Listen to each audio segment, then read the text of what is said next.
Okay, hey guys, how you doing? Russ here, Ask the Wizard, almost daily, unplugged.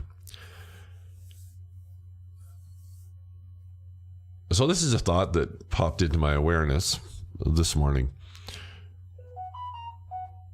So we often have heard the phrase, "I have nothing left to lose," right? So and we've all said that, right? Well, we might as well try this because we have nothing left to lose, so we might as well try it. And how there's some freedom in that because, well, you got nothing. Oh, hey, Ellie, how you doing? There's some freedom in that because we've got nothing left to lose, so let's try it. And then I thought about, or the thought found me, I guess, what if you have everything left to lose? Or what if you have everything to lose? And that was kind of interesting as I just sort of contemplated that. And paradoxically almost, there's a freedom in that too. That I guess, so Ellie's in Golden driving home to Kamloops. Oh, I remember Kamloops. Really enjoyed it. I remember Golden too. Loved it. Used to teach in Kamloops. Kelowna, a little bit a different direction, but anyway. That when you have everything to lose, there's kind of a freedom in that too. And I think the other word that I would add is there's a power in that I find kind of interesting. Because it's like if you have nothing left to lose, then we'll try this, because there's no downside to trying it. So then you have the other end of the spectrum, which is when you have, or if you have everything to lose. That's right, we met in Vernon at the Reiki course. Yeah, I love that. That was a neat trip, that one was. If you have everything left to lose, it's like there's a freedom, but there's a power in that. And it's almost like, I don't know, because I'm just sort of metabolizing that thought now.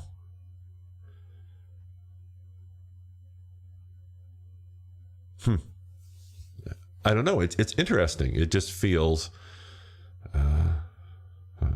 interesting as I sort of think about that. Is if you have everything to lose, and it's almost like defiance.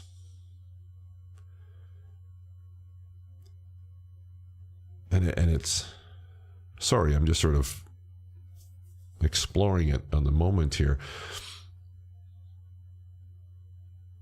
You almost feel empowered in a really strange way. It's kind of like the ultimate showdown or something like that. Maybe it's, I don't know. No, it's not a survival instinct. That's not it.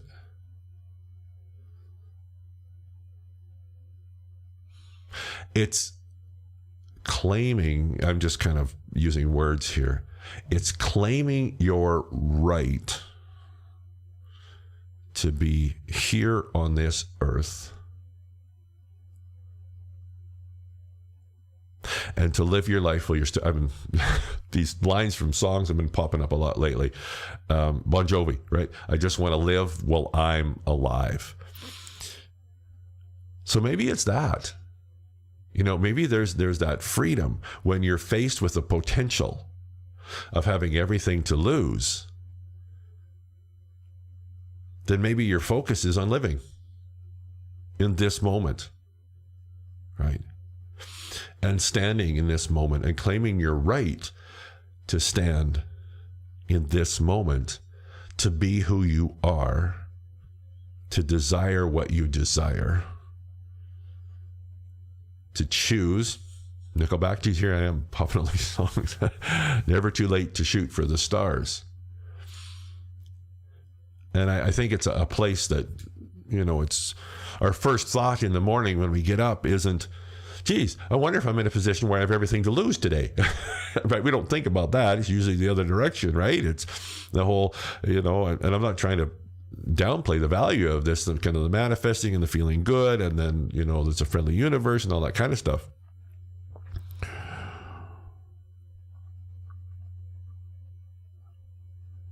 But I've experienced both sides. I've experienced that, and I've also experienced the other, I think as many of you have. My phrase, warriors in training, right? The warrior who goes out into battle and has everything to lose, and she uses that to empower them.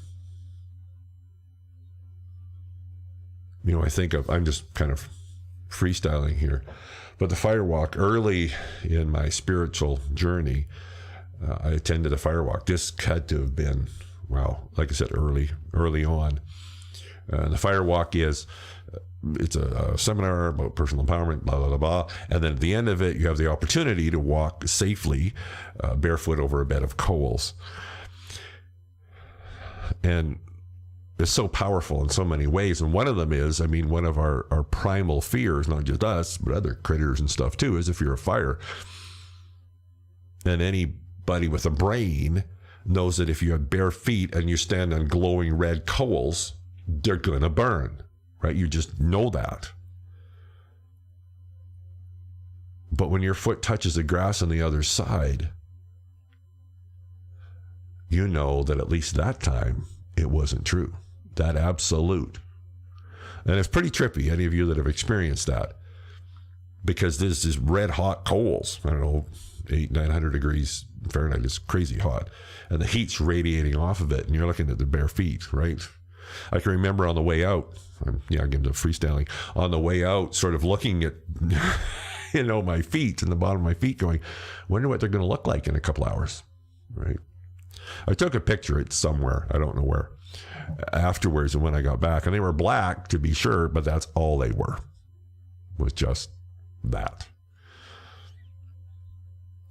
And you kind of were faced with that, having a whole lot to lose, walking on this bed of hot coals, right? And so maybe there's a freedom and a power that's hidden within that experience of the very real potential of having everything to lose, that allows you to stand up and to choose. Whatever comes after, I choose. But maybe there is a power hidden in that. Because to choose when you've got nothing left to lose is pretty easy.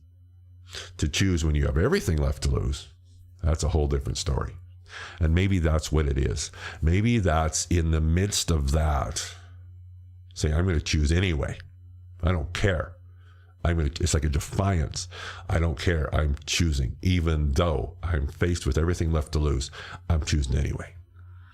I think there's a power in that. I guess we'll see.